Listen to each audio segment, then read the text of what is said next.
Welcome to the Wired for Success podcast, your show for ambitious, mission-driven entrepreneurs who want to build million-dollar businesses without sacrificing their health, relationships, or happiness, who understand that in order to build their empire, they need a solid foundation, and that the more they are thriving, the more their business is thriving too. This show brings you the very best from science, self-development, and entrepreneurship to set you up for sustainable success. Hi, I'm Claudia Garbutt, the scientist turned mindset and high performance coach for entrepreneurs, and I help you get wired for success. Hey everyone, and welcome back to a brand new episode of the Wired for Success podcast, where we talk about all things science, self-development, and entrepreneurship that help you get to that next level of success in your life and business. And today I'm bringing you another inspiring interview episode. My guest today is Daniel Liebeskind, the founder and CEO of Topia, a platform for creative visual experiences that inspire authentic human connection. From Wall Street to Silicon Valley, Daniel's mission is to foster human connection through technology. He has been building offline communities his whole life and originally became an entrepreneur to build software that help people manage their own personal community. Daniel is a product creator and engineer, having coded nearly 30 applications over the last 6 years. He has built community platforms, contact managers, Slack bots, real estate systems, trading platforms, knowledge ecosystems and browsers, VR and mobile games. And Daniel believes that creativity is humanity's greatest gift, and he has been on a quest to empower creators and make it easier for them to earn financial freedom by creating communities and bringing people together to share in experiences. And I love the idea of creating better communities online. And that's why I'm super excited about our conversation today. So welcome, Daniel, and thank you so much for taking the time to be on my show. Well, thanks for having me. It's great to be here. I'm excited for our conversation. So let's start by talking a bit about your background and your entrepreneurial journey so that our listeners can understand how you got to this point in your career. So how did you get started in the world of entrepreneurship? So when I was young, I was really into video games and building video games. I used QBasic when I was really young. I built Java games when I was a little bit older, and building websites. I guess at different points in my life, I collected baseball cards. I had garage sales. And so, I was constantly sort of like tallying what the total value of the different cards that I had were and trading different cards. And so I had a lot of different entrepreneurial and software development or game development paths as a youth. And I decided that I wanted to learn how businesses actually worked, because I really liked building things, but I had no idea how to actually run a business. And so even from a young age, I wanted to be an entrepreneur. I love the idea of building products, but also building teams, building community around a product.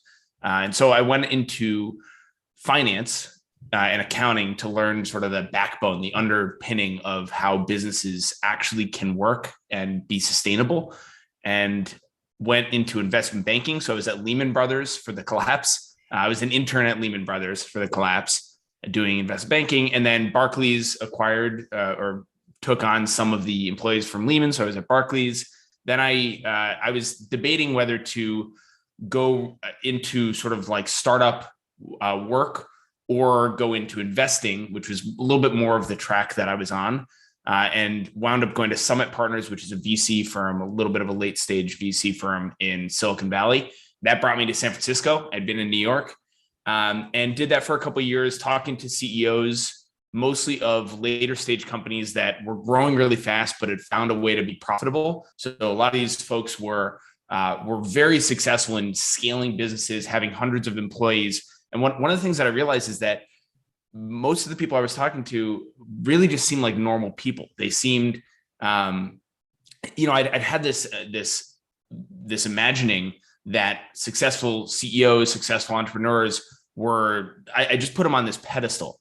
And I realized that they were kind of ordinary people and that I could do that too. I was ready. Right. And so I left that I left investing, got back into coding. I went to a coding boot camp called Hack Reactor, which taught modern frameworks, JavaScript-based frameworks like React, Node, those kinds of things. And from there, I just started building products. I had a startup in 2015 that was actually very similar to what I'm doing now, using a lot of the similar technology stack, real-time, a real-time platform for fitness instructors to create their own virtual fitness studios online and then teach interactive classes where they could see the participants and give them corrections, modifications. Participants could actually see each other.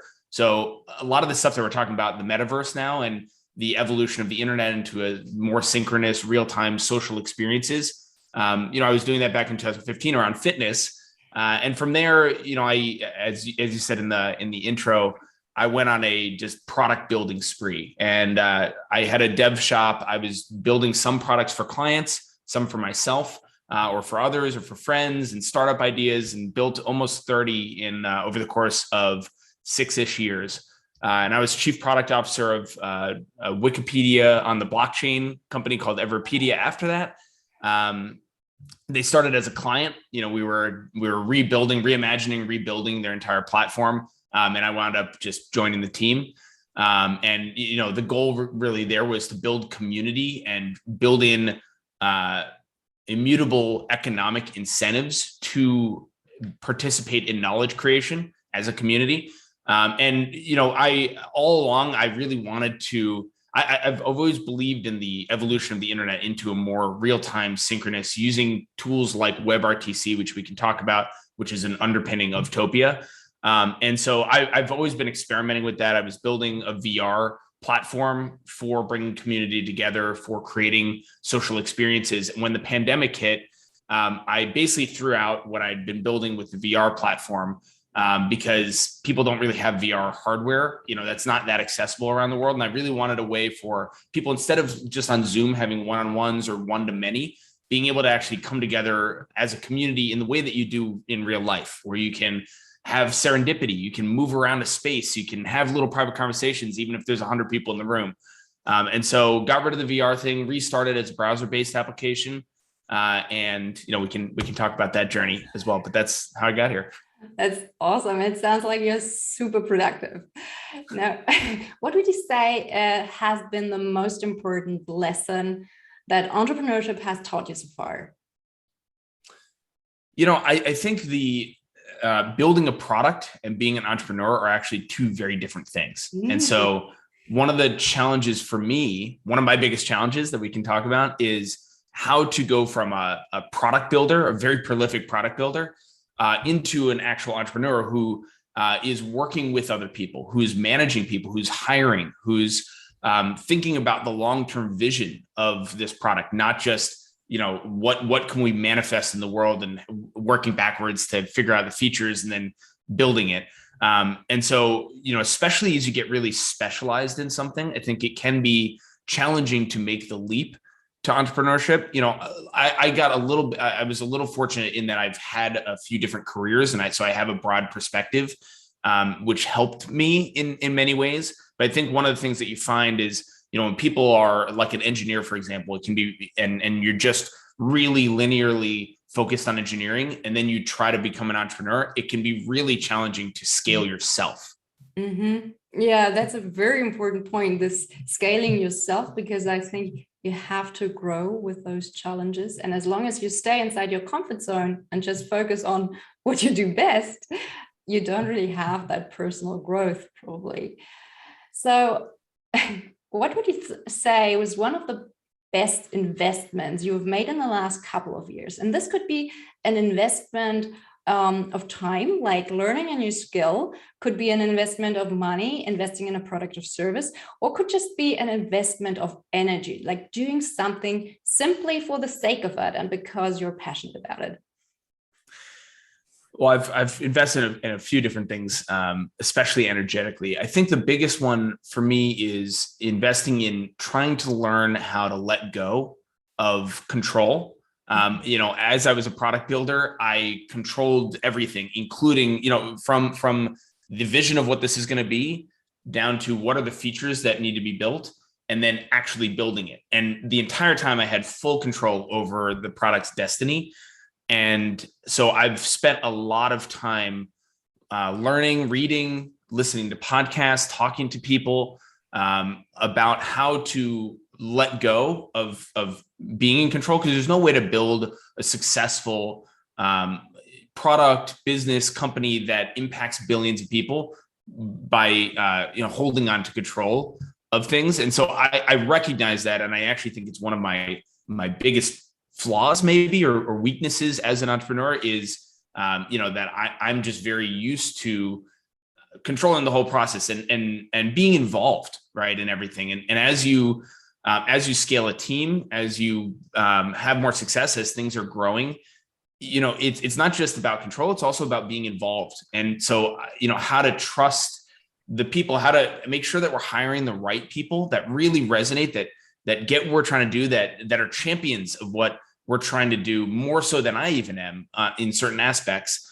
And then trust them to make the right decisions, create a framework for decision making, right, and for our values to help people to actually be aligned in decision making, and then just trust them to do the right thing and to grow their own business in many ways, and not have to be involved in that, not have to be on every meeting, not have to be in the decision making process, be available, right, so that there can be a two-way information flow, and keep everybody sort of on the journey with you by communicating what's going on, right? That's another big learning for me, is how to communicate effectively within a team. And I when I was younger, I was on several teams, especially in the finance world, but I have been very much entrepreneurial focused and not a member. Like I haven't had bosses in many years, right? I haven't been on a cross-disciplinary team really. Mostly it's been me leading teams. And so how to, and small teams. So how to actually work together with people and empower them and, be humble within the context of the broader group. All of these have been things that have actually required a lot of investment of my time and energy. Yeah, they are so important, and they are such difficult challenges for a lot of people. I'm also someone who likes to control things, who likes to control outcomes. And I know that this is an area of ongoing work for me as well, just to trust maybe other people that they will live up to your standards, because that's also something that a lot of entrepreneurs probably struggle with, because they think that they are the ones who know best. It's their idea, it's their baby. It's very hard to let go of that. Definitely. And also, I think, especially for people like you who have this tech background, sometimes those interactions with people are more challenging, are the most challenging in the entire process, right? Absolutely. Well, and context switching is really challenging. So, in my role, I think one of the learnings is that it took me a really long time to let go of writing code, and I still write code sometimes. But the context switching between writing code and talking to a potential investor and doing a sales call and talking to, leading the product team and, all of these different things that happen within one day, each meeting being completely different contexts. For a while, and even still, I'm not great at this, but for a while, within a day, it was completely unstructured. And, I would just switch context. And that can be really exhausting and can lead to burnout. What I've started doing, just as learning, is chunking my time. And so, on Thursdays, I have all of my calls, and on Wednesdays is a flow day where I do deep work, right? And Tuesdays is a hybrid. Mornings are typically calls, and then I do flow day. Monday is calls, and Friday is kind of a flex, can be anything.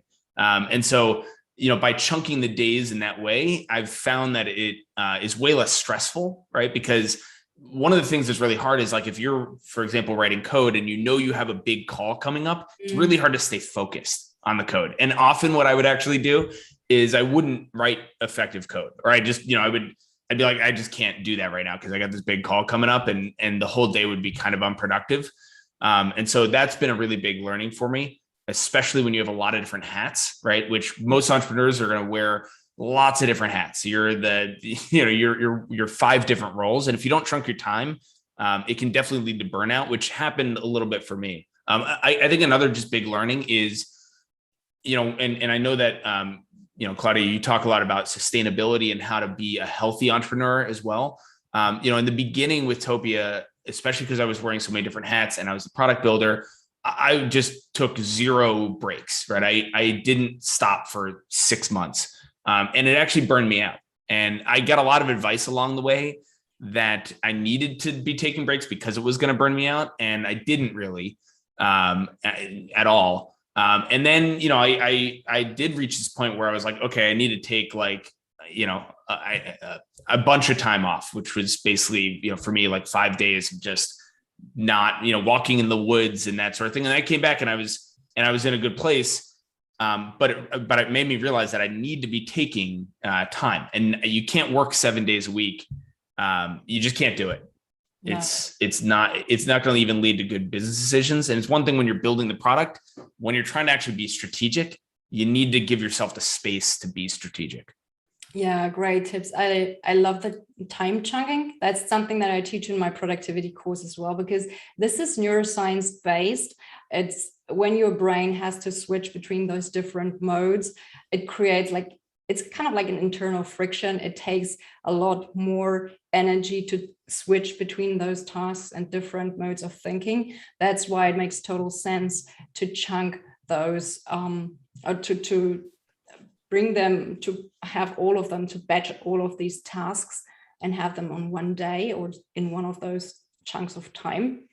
And the other thing about the burnout that is so common, especially for someone who is very driven, who's very ambitious, and who is multi-passionate, like yourself. So what have you found? Are there some things that you're doing on a daily basis to stay sane and prevent burnout? So I've started going on walks most mornings when I don't have an early podcast. And I have, there's a few things. One is I go on walks, and I bought these like weighted clubs that I just carry with me. And so I think physical fitness, just having my body not just fall apart, is really important for me, for my energy. And, there was a period there where I did 0 physical activity for like 5 months. I was just sedentary. And that's really painful for me. And that's maybe unique to me, but I think for everybody, there are certain things that you need to feel empowered and energized. For some, it's physical fitness. For some, it might be doing yoga, which I guess is physical fitness.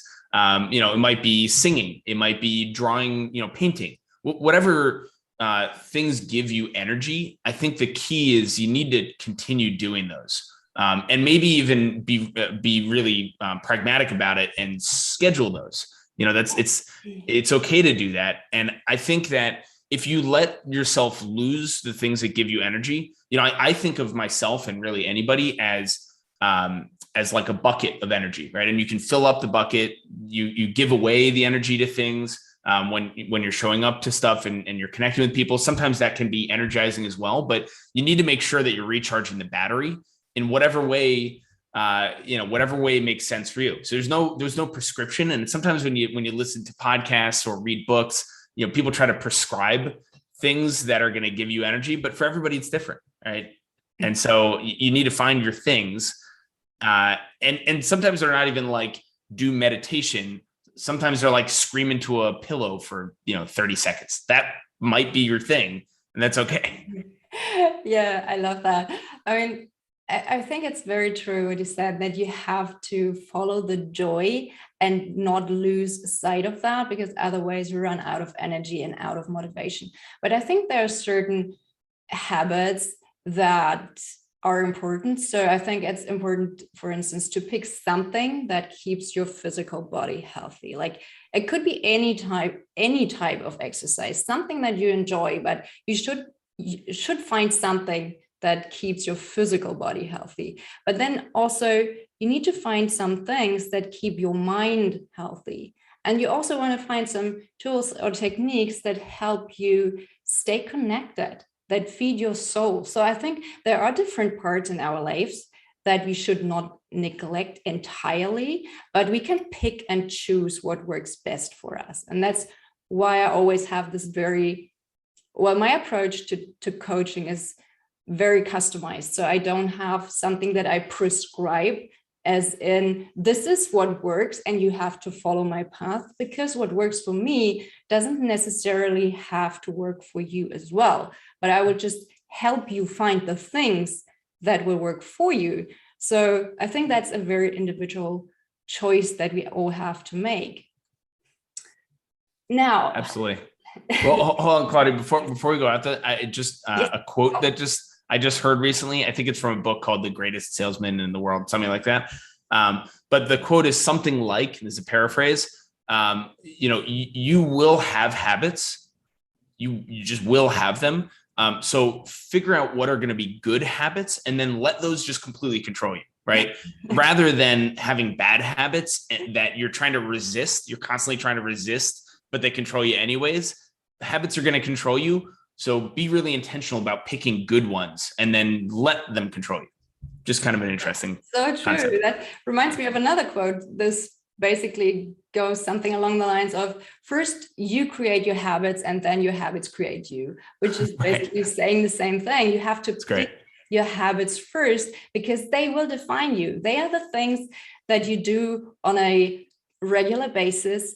And this is what creates this compound effect over time. So they shape who you become. So it's very important to pick those habits carefully. Right? And habits, by the way, are also like what you choose to eat, how you choose to eat. I've been ordering from Uber Eats every night for the last 5 nights instead of making food. That's not great. I should probably get back into, and it's because my kitchen situation isn't ideal in this exact moment. But there was a while there where my habit was, around 4:30, 5 p.m. I started itching to go and cut up some vegetables and make food. And that was my habit. And so, these things can make a huge impact.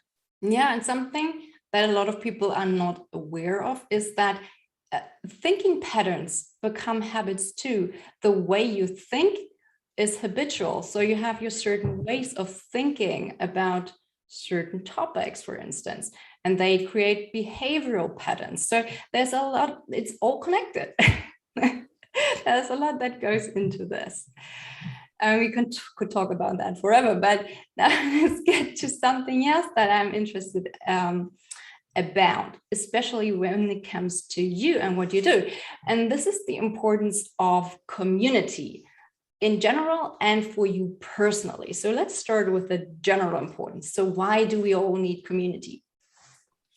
Well, I think that without community, I guess even just talking about a specific context, without community in your workforce or with your colleagues, with people that you're supposed to be working with, you all kind of become mercenaries, right? You don't have, if you don't have relationship, if you don't have friendship, if you don't really know people, then it can be really challenging to feel motivated, to feel fired up about working together and to even problem solve together. And when it comes to broader community, community really is a group of people that have some kind of shared belief, some kind of shared interest, and where the individual nodes within the group, where you have connections between them.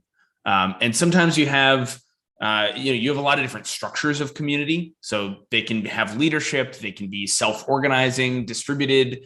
But in general, there are connections between the nodes and there's some sort of interest, some sort of shared belief. In many ways, civilization itself is just community, right? It's one of the things that differentiates us from our cousins, the chimpanzees. They don't really form belief structures. So there's a limit. I think I forget the principle, but it basically says that you can only know 150 people. And so what we find even in nature is that without a shared belief system and community, you're limited in the size of the group that can coexist. And it's probably about 150, maybe it's 100, whatever the number is. In order to grow beyond that and have your community be larger than 150, where you're not going to know individually every person, you need to have community, right? Where there are connections between and 2 degrees of separation, 3 degrees of separation, we can still be part of the same community. And when we meet, we find some common ground because we're part of the same community, because we have these shared beliefs, and it allows people to coexist. So fundamentally, as humans, it's one of the things that makes us human is that we can think abstractly, we can form these belief structures, and then we can form communities. So that's innate to us as a species and why we were successful. And then, when we think about, and I sort of alluded to this already, but as we look at an increasingly remote world, distributed teams, distributed friends, most of my friends that I've known throughout my life, especially from early on, live in different cities all over the world. And, if you look back 100 years ago, the group of people that you knew, that you were friends with, that you married, your marriage pool, they were all location constrained. You almost always wound up with the friends and with spouses and, people that lived near you in your same town.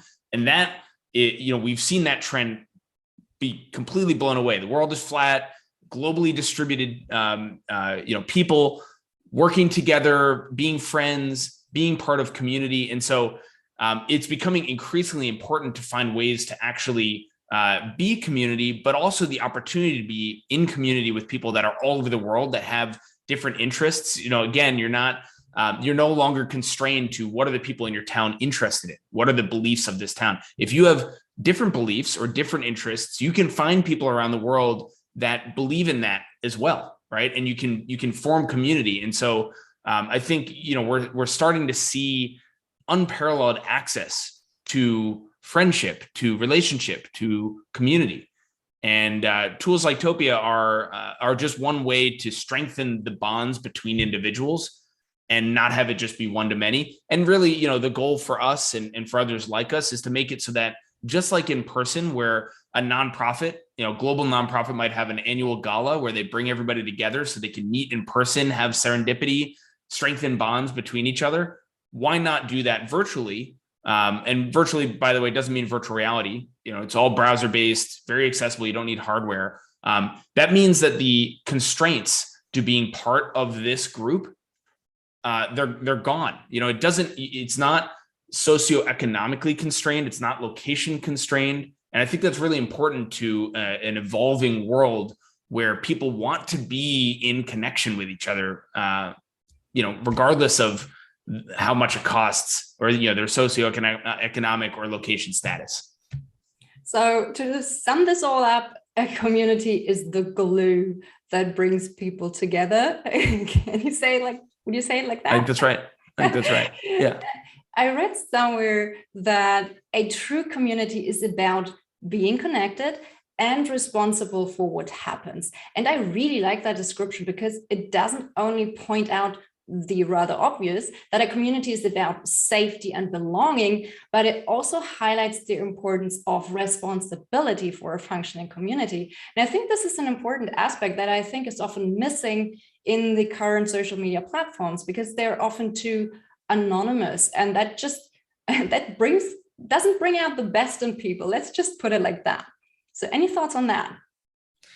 Yeah, I think that's absolutely right. I actually love that you use the word safety. I think it's really important that safety and consent be built into any kind of online social platform, especially if you're having social experiences. We actually have an opportunity online to do things that you can't do in person.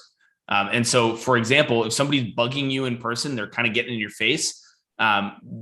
There's not a lot, you can get into a physical conflict with them. You can ask somebody for help and hope that happens. Online, you can just block them and the whole confrontation's over. And so, as we think about safety and consent, I guess another example here would be bringing 2 people together that have very different perspectives, maybe political beliefs, maybe their countries are at war with one another. Bringing those 2 people together physically in person could actually be very dangerous.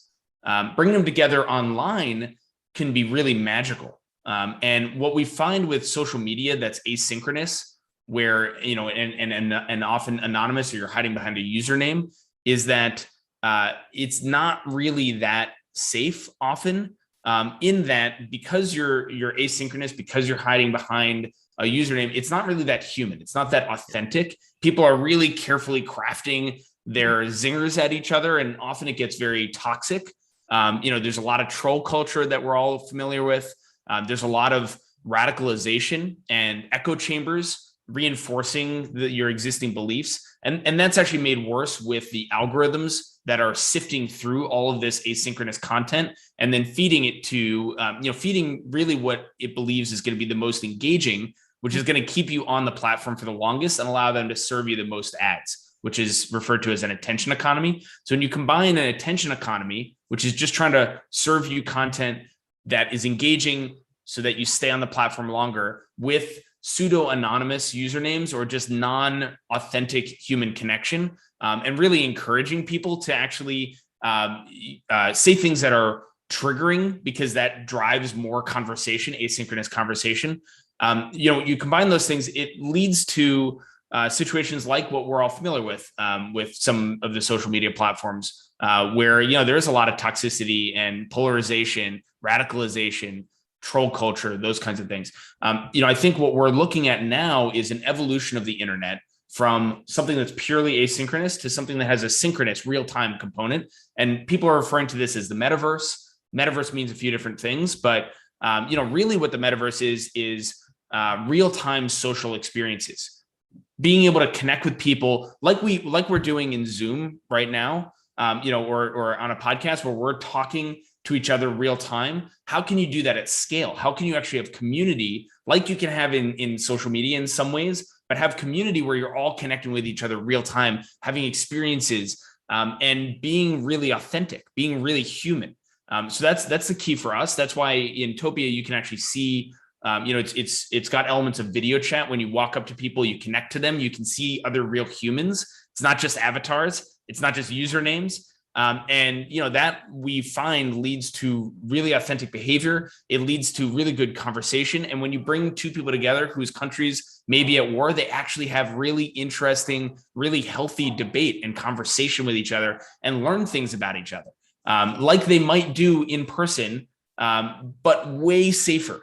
Yeah, love that.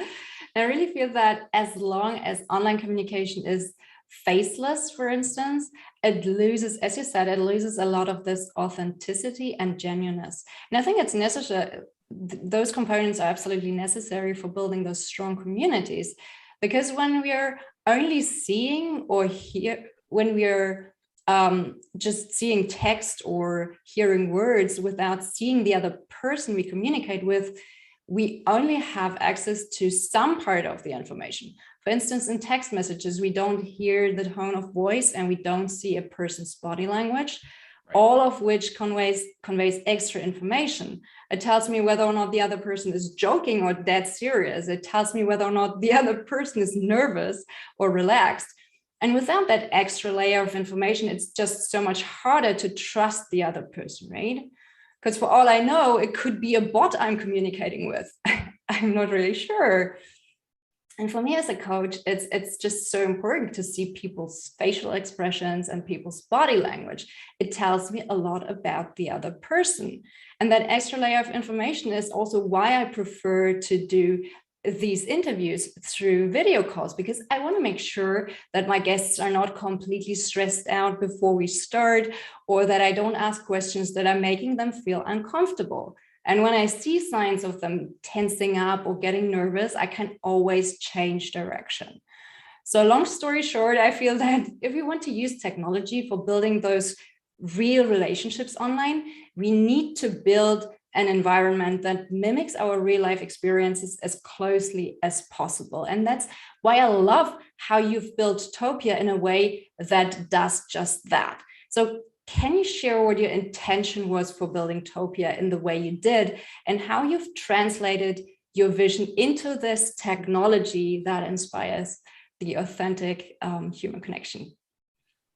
Yeah. So first of all, you just said that seeing people allows you to see their body language and helps you to trust them. That's that's one side of it, which is absolutely true. It also helps you to know them, right? And to become friends and to really reinforce, to have experiences and have memories together. And, the foundation of real relationships, long-term friendships, and trust between people is having shared experiences, having shared memories together. So that's another really critical thing. A lot of what the internet is right now, especially social media, is have memories, have experiences off platform, like in the real world or on vacation, take pictures of those things, and then broadcast that online, have people interact with this snapshot of your experience off platform, on platforms. How can we make it so that you can actually have the experiences themselves on platform, create memories with people, and expand your capacity to build relationships and have community, so that it's so much bigger and it's so much more accessible.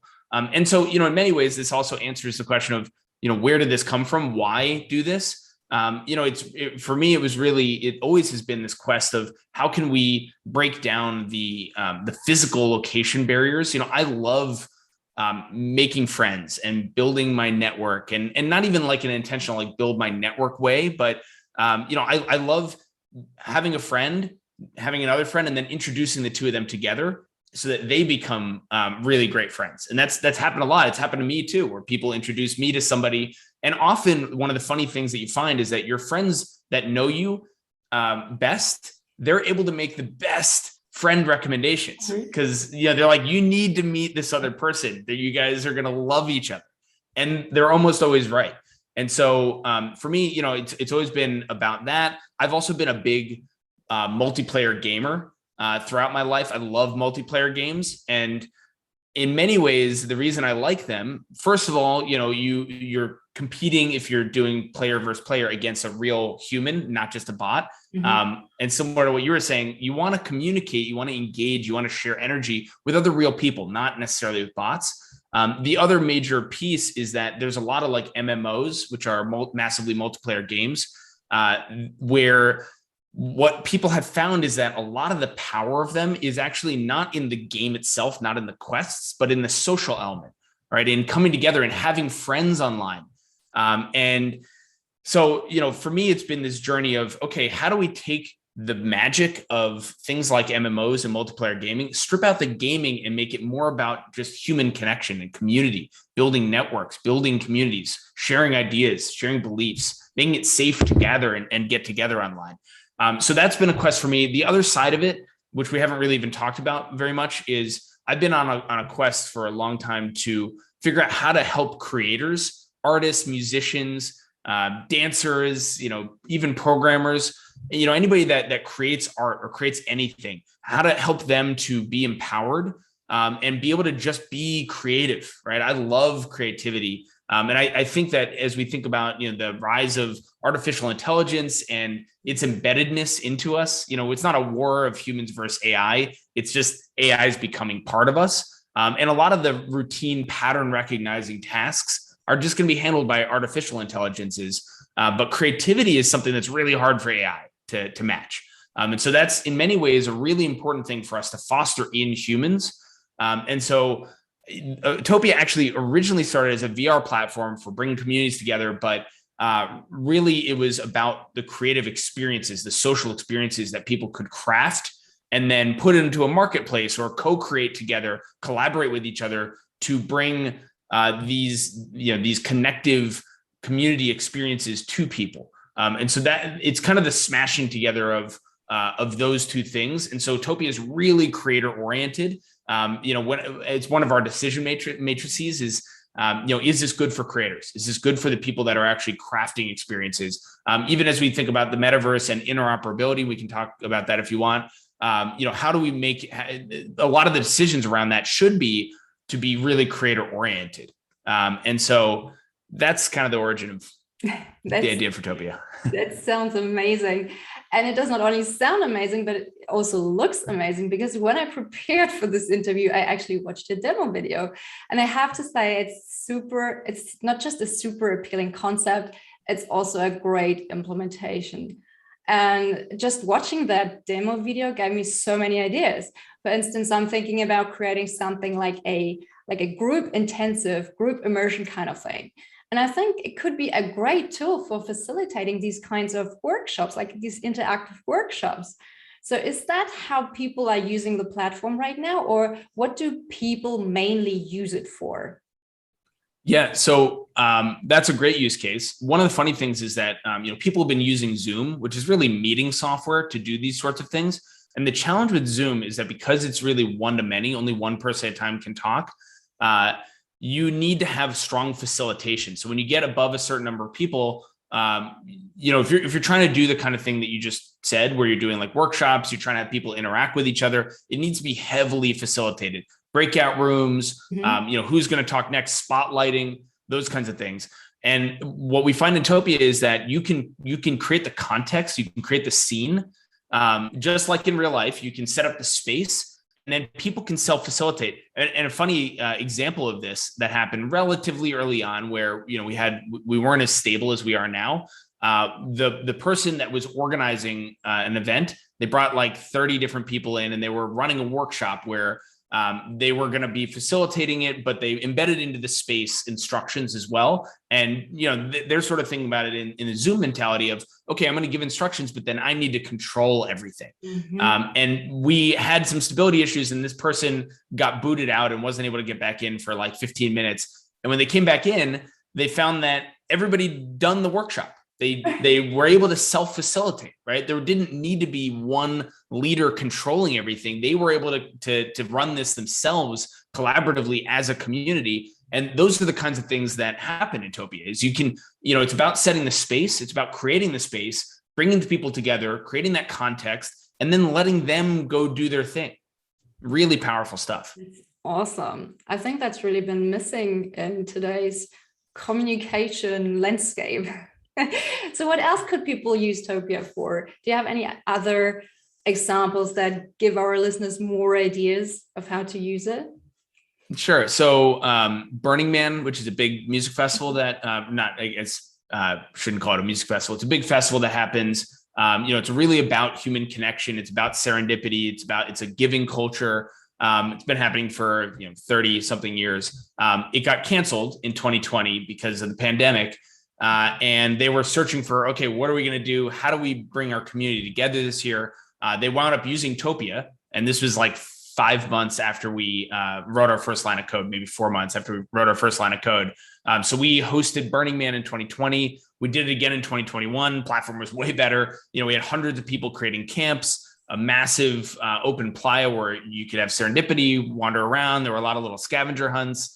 And people just having authentic human connection, and like even Saturday night, just getting together with a bunch of people. And in the dark, we changed the lighting so that it was it felt like it was nighttime. There was music being played, people having fun, dancing, dressing up.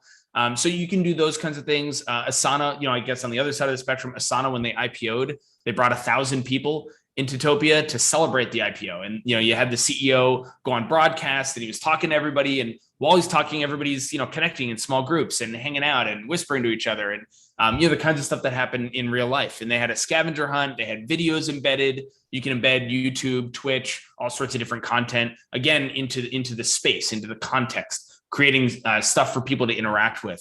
And to have experiences around with each other. So, we have things like that, graduation parties. There's a lot of educators that are bringing classrooms in sort of as like field trips, or using this on a weekly basis, letting the students actually co-create the space with them. We have a lot of conventions where, kind of like a conference hall, like exhibition halls that are relatively unstructured.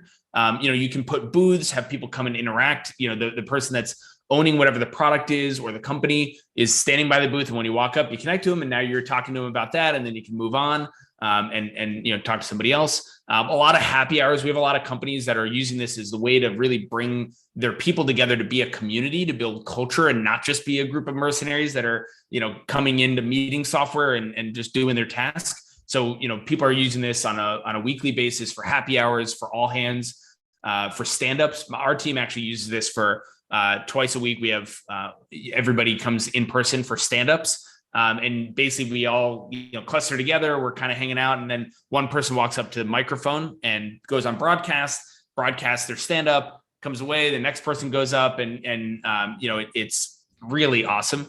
So, people are using it for those kinds of things.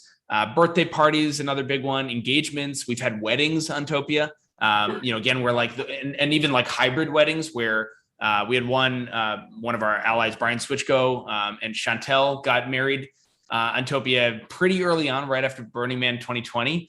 And they had an in-person wedding, but it was height of the pandemic, so very few people went. I think there were 8 people in person, and they then were filming that real time, broadcasting it into the world, and everybody's hanging out, drinking. They had like a photo booth, they had a videographer going around in the Topia world. And so it's, this idea of hybrid events. We even just had a company called Product Hunt that shows new and emerging products every week, really every day.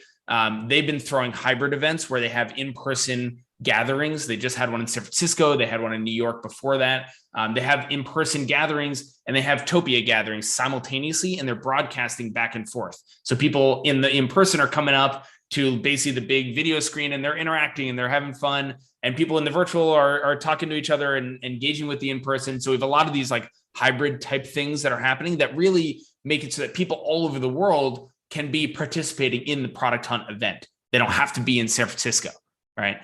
And so that's really key for accessibility to that community. There's tons and tons of different use cases. Wow, so many amazing ideas. And I think our listeners probably got a few good ideas here. So what's your goal for Topia over the next year or so? Where do you want to take it? Yeah, we really want to evolve how people socialize online and give them a better option for creating community, for creating culture. We want to empower creators as well to gain financial freedom by just being able to create experiences that bring people together and help them really trade their time for experience, which I think, when people talk about time is their most valuable asset, I think of like my experiences, my memories as my most valuable asset. So how can I convert time into great experiences with people that, are part of my community and people that I like. So being a creator, being able to do that to help with that conversion is really powerful, I think. And so over the next year, we really want to scale up the amount that creators are earning on Topia. We want to scale up the number of conversations that are happening. The number of people that are having at least one really great human connection on platform every week, and the number of events. Right now we have, we already have hundreds of events happening every week on Topia. We want that to be thousands or tens of thousands. The platform can support it. We have an architecture that's incredibly scalable. We kind of went slow, focused on the product. Myself as very much a product builder. We were very product oriented for our first year and a half. We didn't do really any outbound. We have no sales. We have no marketing really. And so we're starting to shift that and get the product out. The product is great. It's ready for people. And so, now this next phase is really scaling it up and getting it into people's hands. There are a lot of different platforms for having human connection that are emerging. But we hear time and time again that when people discover Topia, they're like, wow, I can't believe that I didn't know about this. What are you guys, why are you guys not just screaming this from the rooftops? So for the next year, I think, the goal is to figure out how to scream it from the rooftops. Okay, I'm happy to support you. So maybe to get more people onto your platform, can you maybe talk about how creators can earn money on Topia? Is it kind of like an embedded marketplace where creators can sell their products and services, or how does it work?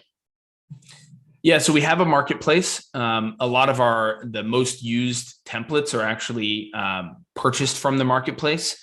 So that's one way to earn money. We think of our creators as original creators. They're also curators. So taking other people's creations and turning them into a template, into something that others can then use. And then what we refer to as confluencers, which is in many ways the evolution of an influencer who's, which is all about crafting a persona, broadcasting information, to a confluencer, which is somebody that brings people together to become a community. A confluence in nature is multiple rivers coming together to become one river. So a confluencer in a social context brings people together in a space to become a community. And so, our creators are original creators, curators, and confluencers. And so creators can make money by selling in the marketplace. Confluencer and curators can also be selling in the marketplace. Confluencers make money by bringing people together.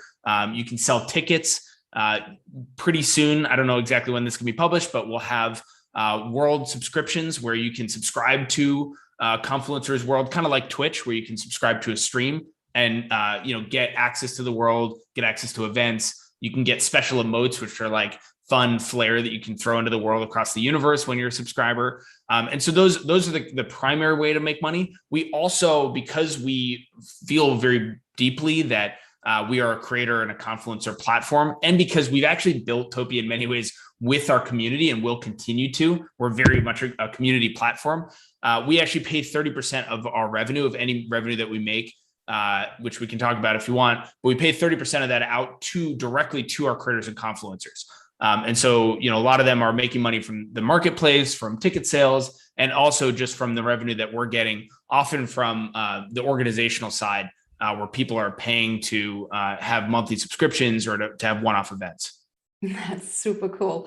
Now, aside from growing Topia, do you have any personal goals that you'd like to achieve within the next 12 months? I think just as a habit, I want to work out every day. That's really critical. I've been working out almost every day for the last week and a half, which feels good. But it's transformative. And so it's in these moments, it's when you're like a week and a half into a habit, into a good habit, and you start feeling like motivated to do it, that it's really critical to keep going and to really almost dive headfirst into it. It's like if you haven't been to the gym, in the classic, if you haven't been to the gym in a really long time, it's really hard to go. But if you go like 5 or 6 times, you start getting excited, right? And because it starts forming the habit. So I think, for me, it's over the next year, I want to just pick a few really good habits, really reinforce them, get into a pattern. I want to read more and create more space to be strategic and be thoughtful and not just be executing.